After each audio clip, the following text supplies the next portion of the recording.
ini. Jadi kick off untuk pasukan pelawat. Kita dapat lihat dia memberikan ruang kepada Badrul Bakhtiar untuk bergerak lebih bebas di bahagian midfield. Dia mengawal di bahagian belakang untuk pasukan Kedah. Sekali lagi Kedah marah. Kipre dalam kawasan penalti. Peluang Kipre. Gol! Cantik kali ini. Minit ke-23 ini. TC Kipre untuk membolehkan Kedah berada di depan. 1-0. Kita lihat sebagaimana Ismail sebutkan tadi, Akmal Zahir tertinggal tadi. Larian yang dilakukan oleh Kipre. Saya kira Fazrul Daniel satu chip ke arah kepada Cici Kipre, mudah untuk dia melakukan rembatan yang terus menerjah. Ya, tidak ada high pressing yang dilakukan oleh pasukan Melaka United. Sekali lagi Rizal untuk Kedah. Kipre chasing dan cantik, dan masih lagi peluang Faizat ketika ini. Terlalu jauh, namun masih lagi dalam penguasaan pemain-pemain Kedah. Badrul penalti. Ada sentuhan late tackle yang dilakukan oleh Farisha.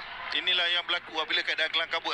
Apabila pasukan Kedah up tempo dan kemudian melakukan serangan bertali arus dengan percubaan terus ke arah pintu gawang pasukan Melaka United, dan akhirnya kalau kita lihat pengalaman di sini, bagaimana Badrul Bakhtiar menggunakan pengalaman, dia sedar dia tidak akan menangi bola tersebut, tetapi dia melakukan satu sentuhan yang akhirnya menyaksikan pemain pertahanan Melaka melakukan late tackle ke arah dia, dan akhirnya penalti untuk pasukan Kedah. Nampak sedikit longgar pertahanan pasukan Melaka. Jaringan yang kedua Kipre, apakah dia berjaya? TC Kipre, gol mudah. Placing yang baik dilakukan oleh Kipre untuk membolehkan minit ke-30 ini. Kipre dia menukar arah sepakan ke arah kanan Razlan yang mana menyaksikan Razlan telah pun tertewas, dan masih lagi dalam kawalan Melaka ketika ini. Farisha Adriano dalam kawasan penalti, tidak offside di situ. Dan kali ini peluang dan itu dia gol. Cantik gerakan yang dilakukan oleh Adriano. Gol dalam hujan lebat di Stadium Darul Aman. Hujan yang baru saja turun. Permainan yang agak tersusun yang dilakukan oleh Melaka sebentar ini. Memang Adriano merupakan pemain yang paling menonjol untuk digerakkan secara berpasukan. Satu cutback yang begitu bijak dilakukan sebentar tadi yang membolehkan Adriano melakukan rembatan terus ke arah pintu gol. Memang satu kredit yang patut diberikan kepada pemain-pemain Melaka yang begitu keras pada soal masa yang kedua ini. Jadi Adriano jaya menjaringkan gol yang pertama bagi pasukan. Dari padang yang licin, bola yang licin, inilah yang perlu dihadapi oleh para pemain ketika ini yang sedang beraksi di Stadium Darul Aman ini. Badrul Bakhtiar. Sekali lagi Kedah. Kipre peluang. Itu dia gol. Walaupun pemain-pemain Melaka mendakwa offside kedudukan Badrul, namun kita lihat kedudukan Badrul dan juga Kipre yang melakukan hantaran silang yang agak sebaris dengan Badrul tadi. Kalau kita dapat pertukar bola lerek hantaran bola lerek, kerana ianya lebih mudah untuk disambung oleh pemain-pemain lain, dan ini yang dilakukan oleh Kipre melihat Badrul Bakhtiar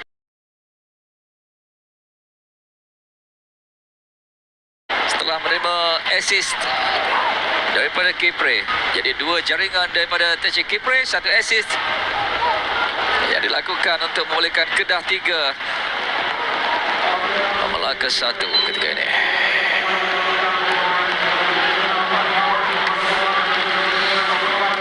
Jadi Fayad dibawa masuk pemain lincah ini, super sub. dia bertakung. Amirul, setengah pertama daripada Amirul. Kipre kali ini lepas Kipre peluang. Kipre dan kali ini gol. Gol keempat untuk pasukan Kedah daripada pemain yang baru masuk. Itu Fayad. Muhammad Fayad Zulkifli Amin. Jadi 4-1, Kedah sedang mendalui Kedah. Seperti yang kita katakan tadi, dalam situasi ini pemain-pemain perlu alert lah dengan apa yang berlaku. Dan kalau kita perhatikan bagaimana satu tapping ataupun percubaan yang dilakukan oleh Kipre tadi dikeluarkan oleh Nur Azlan, tetapi kepantasan yang dimiliki oleh pemain baru masuk Fayad mudah untuk menghasilkan gol keempat bagi pasukan Kedah. Hebat Tachi Kipre pada malam ini. Dia menjaringkan 2 gol dan juga dia terlibat dengan 2 gol, khususnya jaringan yang keempat untuk membolehkan jaringan keempat terhasil melalui Fayad Zulkifli. 4-1 semakin selesa tuan rumah di depan ketika ini, ketika perlawanan memasuki minit ke-70 ini. Sebentar tadi, namun kali ini peluang untuk pasukan Melaka melalui Sani Norde. Oh, baik kali ini. Namun tindakan menyelamat belum selamat sepenuhnya. Tapi kali ini blocking yang begitu baik daripada Ifwat untuk menafikan rembatan yang dilakukan. Sorry. Selagi Sani Norde meluaskan rembatan. Oh, dapat ditampar di situ oleh Ifwat. Seperti yang kita telah pun berkatakan, Wan Nazrul, bagaimana percubaan-percubaan dari jarak jauh perlu dilakukan, tetapi kali ini rembatan yang baik sebenarnya, dan Ifwat bertindak cemerlang dengan menampan bola tersebut. Selagi Manny Adriano, dia melakukan placing, namun Ifwat sekali lagi bersedia dengan cemerlang. Awal-awal lagi dia telah pun bersedia dan juga melakukan satu keputusan yang bijak, menampan bola keluar daripada kawasan berbahaya dan menyelamatkan pintu gol. Alex dibawa masuk untuk menggantikan Syazwan Zainon. Dalam baki 7 minit lagi perlawanan ini. Sementara itu 2 tonggak pasukan Kedah juga dibawa keluar menuju ke penghujung perlawanan ini. Tachi Kipre yang cemerlang dengan 2 gol serta melakukan 1 assist tadi. Sementara Fikri Zulkifli penjaring gol sewaktu bertemu dengan UiTM tempoh hari juga dibawa masuk. Selain daripada Aiman Afif menggantikan Badrul Bakhtiar.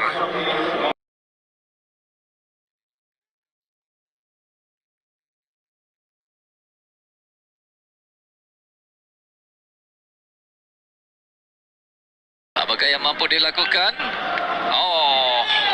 Dan itu dia, tepat pada waktunya, minit ke-94 ataupun 4 minit tambah masa untuk perlawanan ini. Zulkarnain Zakaria, pengadil bertugas pada malam ini, meniupkan whistle penamat untuk menamatkan perlawanan di antara Kedah bertemu dengan Melaka ini dengan keputusan yang sudah pastinya memberikan kelegaan dan juga memberikan satu kebanggaan untuk Adil Syarin dan juga seluruh penyokong pasukan Kedah selaku naib juara Liga Super untuk musim ini. Memang kemenangan, ataupun kalau kita lihat daripada awal musim bahawa Kedah memang disebut-sebut bakal berada dalam top 3 dan mereka merealisasikan kenyataan tersebut dengan berada di tempat yang kedua di belakang pasukan JDT, dan yang paling penting mereka kekal untuk layak ke Piala AFC bagi tahun yang kedua berturut-turut lah. Ini adalah gerakan yang menghasilkan gol melalui Tachi Kipre setelah dia menerima hantaran daripada Fazrul Daniel untuk menewaskan Nur Azlan Razali. Dan gol penyamaan pasukan Melaka pula dijaringkan oleh Adriano. Sambil itu, dalam hujan lebat inilah satu sentuhan yang dilakukan oleh Badrul Bakhtiar menghasilkan satu tapping yang mudah tadi, dan sekali lagi dalam situasi ini kita dapat lihat bagaimana peranan yang dimainkan oleh Tachi Kipre. Jadi sekian saja aksi di Stadium Darul Aman pada malam ini yang kami bawakan secara langsung untuk anda dengan keputusannya Kedah 4, Melaka 1. Tahniah untuk Kedah yang muncul selaku naib juara Liga Super untuk musim ini. Terima kasih.